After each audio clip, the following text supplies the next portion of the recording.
Hello, everybody, and thank you for tuning into the Liberty Report. With us today is Daniel McAdams, our co-host. Daniel, good to see you this morning. How are you this morning, Dr. Paul? Doing well. Good. We have a little good news today, and things are perking up, and the Supreme Court is not as bad as it used to be, but it still has a little ways to go. They're not all dedicated libertarians, but we have a report that just came out dealing with the gun issue, and it just happened that my favorite member of the Supreme Court wrote the opinion, and that, of course, was Clarence Thomas. Yeah. And it has to do with a law that said that it was going to be very restrictive, on the Second Amendment, and you it was a state law, and they ruled it unconstitutional. They ruled correctly, and the vote was 6-3, and the three most considered liberal members of the court, voted against it. So 6 is pretty good, but that doesn't mean that the rest of the term now with this group of Supreme Court justices that the conservative libertarian wing of the Supreme Court is always going to win. But this was good. This was good, and said that you can't curtail, the ability for somebody to apply, or you don't have to go through the hoops in order to prove that you needed it and you had a right to it and you therefore could do it. I have followed all the rules and I've done what you said, and which would have eliminated the right of the person as the Constitution. The Constitution is pretty darn clear on that. And so I guess even if a member of the Supreme Court was lukewarm on the issue personally, the issue was clear cut, but some people can adjust rather easily, no matter how clear cut it is. They can go and vote the opposite way. But I thought this was great news. It just came out, and the pro Second Amendment people are going to be very happy. Yeah, I'm glad it came out too, because we were wondering what to talk about today. So sometimes it falls in your lap and it makes us happy when that happens. But let's look at that tweet. This is from SCOTUS blog, and this is it in a nutshell. The Supreme Court strikes down a New York gun control law that required people to show a proper cause to get a license to carry a concealed handgun outside the home. The vote was 6-3. Thomas wrote the opinion. Alito, Gorsuch, Kavanaugh, Barrett, and Roberts joined. Alito also joined the majority. As you say, Breyer, Sotomayor, and Kagan opposed. Thanks to Zero Hedge, they reminded us of Jonathan Turley's comment. If we can put that up next, we can see his excellent analysis. New York's proper cause requirement violates the 14th Amendment by preventing law-abiding citizens with ordinary self-defense needs from exercising their Second Amendment rights. And that was key, and that's what, Dr. Paul, that's what Justice Thomas noted in his majority opinion, that the New York law requires you to demonstrate, quote, demonstrate a special need for self-protection distinguishable from that of the general community. And he ruled that that special need is unconstitutional because should have a generalized interest in self-defense. Those who are law-abiding citizens should be allowed to carry concealed firearms. The whole move by the far left and authoritarians to remove the guns, from the population, really doesn't make any sense. It doesn't make sense constitutionally, but it doesn't make any sense practically, and it doesn't make any sense, when it comes to just pure common sense. What happens is they say if you have 1 million people out there that have guns, but 10 of them last year committed a bad, vicious crime with a gun. Therefore, what we have to do is really crack down on that million people who had guns and didn't commit crimes, and so they justify it by what is happening. At the same time, they don't even look at it in a good practical manner. How many other crimes were committed, with guns that were never reported, or they didn't use guns? The biggest attack on this country, the most people killed in one day by terrorists would have been 9/11. Yeah. They didn't have to have guns to do it. So the gun the gun is used many more times to protect people than it does to cause a problem. But there is no doubt that there is a problem. There's too much violence. But the people who belong to gun organizations are usually very strict in teaching safety and different things like that. But you do see when something comes up, there's probably hundreds, if not thousands, of times that guns have stopped something bad from happening. But that doesn't make the newspaper. What you hear is when there's 10 people killed, and it is obviously very vicious. But what if there was 100 killed that night in inner city fighting in the big city, in the big cities, and that's happening too with guns and with knives and everything else. Imagine if down in Uvalde and other places there had been properly armed people. The cops wouldn't even let people go in that had guns that wanted to take the guy out. So, I wouldn't even go into it, but I was on a terrible debate program yesterday with a couple of Clintonista liberals, and it was awful. But I mentioned, well, the places with the strictest gun control, Chicago, Detroit, D.C., they seem to have a lot of violence, and everyone seems to get killed every weekend. And they said, oh, well, all that violence is because of nearby red states smuggling weapons in. So it's never the fault of that area. It's never the fault of those gun laws. It's always the fault of those red states that are nearby smuggling in guns. And it's just really sickening into how the liberal elite views the rest of the country. And I think they're so out of touch, and I think it's reflected in Biden's polling numbers and in the general view of the Democratic Party now, that the elites don't want people they consider to be knuckle draggers to have access to firearms or anything else for that matter. All you need to do is shut up and obey your betters. And it's really not working out very well for them, but they still do have that mentality. Yeah, and just think how many guns are used to protect these elite people you're talking about. Yeah, of course. They have these guarded communities, and yes, they're innocent people, but even those, they're hypocrites too. How many times have they found out, and it became known that some of these very rich people who preach they're taking the guns away from the average citizen, end up they have their guns themselves. Yeah, or they hire people to have their guns for Right. them. So one of the fallout of the Supreme Court decision today is that I believe it's 9 states that currently have the may issue law, which means they may issue if you can prove that you have a specific need. Will be forced to change unless they find a way to get around it, which they may well do, to a shall issue, which is you are a generalized citizen. If you have a generalized need for self-defense and you're law-abiding, then you shall be issued. And these states are California, New York, of course, we mentioned, Maryland, Delaware, New Jersey, Rhode Island, Massachusetts, Connecticut, and Hawaii have the may issue. So if the ruling is obeyed or is recognized, then these states will have to change their approach to concealed carry. Right.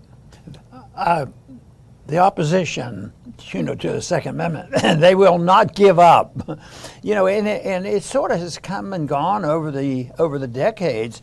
There was a time, maybe a decade or two ago, where it was a non-issue in the sense that the liberals were quiet because they had lost a lot of seats, and that was one of the big issues, the Second Amendment, and they didn't even bring it up. But now they're back at it again because of the amount of attention it's gotten with these horrible incidents where people have been killed. So they take advantage of that. But the gun issue, I think also invents, we've already mentioned, government guns. Government guns so often are the real killers. And if you include undeclared, unconstitutional, immoral wars, and if you include a gun as being a violent weapon, that has to be, if you looked at the 20th century, what percentage of the killing occurred by individuals because he was a citizen and he was trying to protect his house? Especially in this country, it wasn't, that isn't what was happening.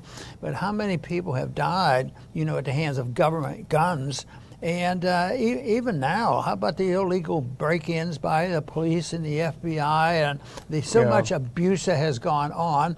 And Uvalde that's a sad, tragic thing. Poor management, poor training, as far as I can tell. Yeah. Well, I hate to harp on this, but on this debate with these two Clintonites, one was an Obama advisor or what have you. I was accused, of course, of being a Republican and a racist, which I'm neither, because I just want black people to die in the inner city.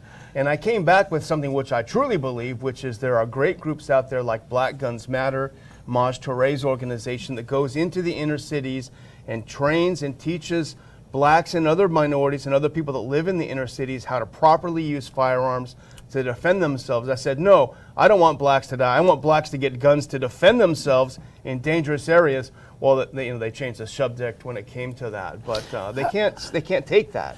I haven't figured out why the argument from our side has never really helped that much, and that is all dictators, register and take the guns away from them. When you think about it, the tragedy of the Holocaust, all the guns were taken away, and the Jews were just rounded up and put in there, and nobody could fight back. All the guns were taken. And that is the case so often that happens, but they don't see the connection. So either they're stupid or they actually believe this is going to be helpful, or they don't really care, but it doesn't make any sense. You'd think that would be a good reason. And I think sometimes in the minority community, they are being more willing to look at our side of the argument. That's why there are other good groups too, like Jews for the preservation of firearms ownership, in America. Yeah. So there are strong groups that understand that when they take the guns away, you're pretty vulnerable. Boy.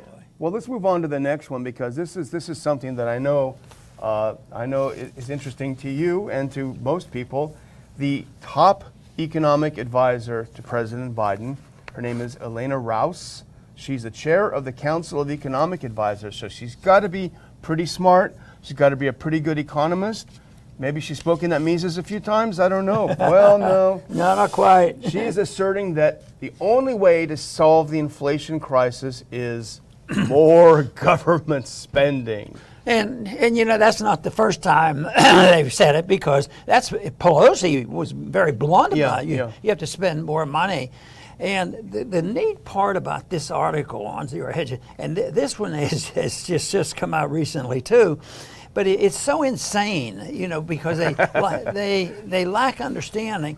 And when I saw the title, and in my mind I said, oh, more of the same thing. This article is going to be talking about, the different excuses for it. And they're not going to mention the Federal Reserve, and they're not going to mention excessive spending, and they're not going to mention the need for big government and all the things that are behind the incentive to spend more money, but not deal with the real problem.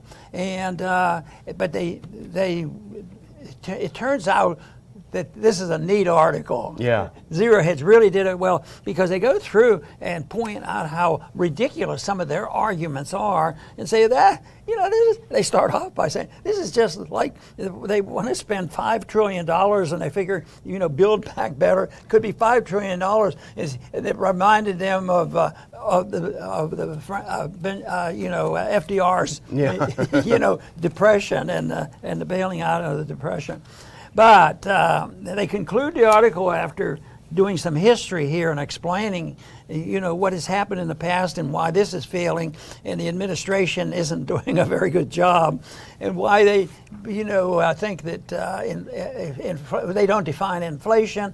I said, well, it's more Keynesianism. Even our side doesn't understand, sound money, and they don't understand intervention, and they don't understand Keynesianism. But the conclusion is worth reading today. So I want to read the conclusion of this article. And it starts with it's a closing paragraph. The true cost of the Build Back Better program, if approved, will be approximately $5 trillion. And this spending would occur swiftly over a course of a couple of years, flooding the economy with even more fiat dollars at a time when inflation is officially at 40-year highs. So, but he's building the case, what causes inflation, we're getting more of it. Never in history has fiat spending ever reduced inflationary pressures. It only makes them worse. That's good stuff. The real solution is a complete restructuring of the currency model, such as coupling a nation's money to a hard commodity like gold and a moratorium on deficit spending. Obviously, Biden will never do this, and so inflation is going to be a problem that Americans face for many months to come. It makes me happy because my early motivation of just speaking out before I even thought about politics was because I, recognized what kind of problems were coming after they got rid of the very, very weak connection between our dollar and gold, and that was August 15th in 1971. But this little summary here, if people would read this and understand it, they could quit looking, you have an answer to these people who say, oh, well, it's Biden's fault, it's Putin's fault, and they have all these excuses. But it isn't just, it's a lot of partisanship, which is terrible about it. But it's most of the time that very few people, because people aren't being educated. Most people are still educated in government schools. We have some alternatives we could suggest, but that's really what counts. And I know my introduction to understanding this issue came from private sources, and it had nothing to do with an economics course in college I thought was crazy, and it came from the Foundation of Economic Education, Leonard Reed. It was totally private, and he issued books and pamphlets, and there were seminars. So that was outside, and that's how I got started. But still the majority. But the minority is what the minority, even if it's small, it's their leadership position, and like when people can put out articles like this, I think this is good stuff, and this is what we need to not only to realize what sound money is all about, but also realize how it's connected to some of the bad things that government does with unsound money, the welfare warfare state, and we've talked a lot about that. Yeah, well, they're not getting the word in Washington, and our last little tidbit here is in a related way. Biden put up what he wants for the military in 2023, and again, the House and Senate said, no, that's not quite enough. We want to add some stuff into it. So, and this is from our friend Dave DeCamp on antiwar.com. Actually, that's not the one. House panel increases Biden's 2023 military budget request by $37 billion. Well, in fact, they're fiscal conservatives because the Senate wanted to go $45 billion. So this is what happens, This describes the problem that I was trying to explain or make a point about, because no matter what is said and the information is there and how silly this is, and $5 trillion of more inflated currency is not going to be solving the problem. But the other point here is, I don't have the vote on it, but if it may have even passed in the committee, on a voice vote, but if there was a vote, you can be sure that it didn't pass without a lot of Republican support. Yep. And that is, the big problem, because it's sort of, supported by both sides of the aisle. Yeah, they love it. Well, I'm going to close out. If we can put on that last clip, because I'm very happy to report, and that's why I'm a little bleary-eyed, because I finished up around 12:30 last night. Our tickets for the September conference are now finally available. I will include a link at the conclusion of this show in the description of this show, but for easy reference, you can go to ronpaulinstitute.org, and on the upper right-hand corner, you can click for more details. Anatomy of a Police State. Here's a famous Da Vinci drawing, updated for our modern times. You'll see here. It's going to be a great conference, Dr. Paul. The tickets are now on sale. They started going pretty quickly, and I'm glad. We do have less tickets available this year than we had last year, I'm sorry to say, but we had to choose a venue carefully, and there were less seats available. So they will sell out quicker. But the one thing we did, because, America is suffering from inflation, higher prices. I was talking to Adam, my colleague. We were trying to figure out what can we do to try to make it a little easier on people. Well, we've been able to hold the line and actually not only offer the tickets at the same price, but to encourage people so that we know what we're facing early on rather than at the end. To get tickets early, we have put in an early bird special. So I think until the end of July, you can save $10, which doesn't sound like a lot, but it's less than last year when everything is going up. Save $10 with an early bird special. Adam negotiated great room rates with the hotel, less than $100 a night in DC for a very, very nice hotel.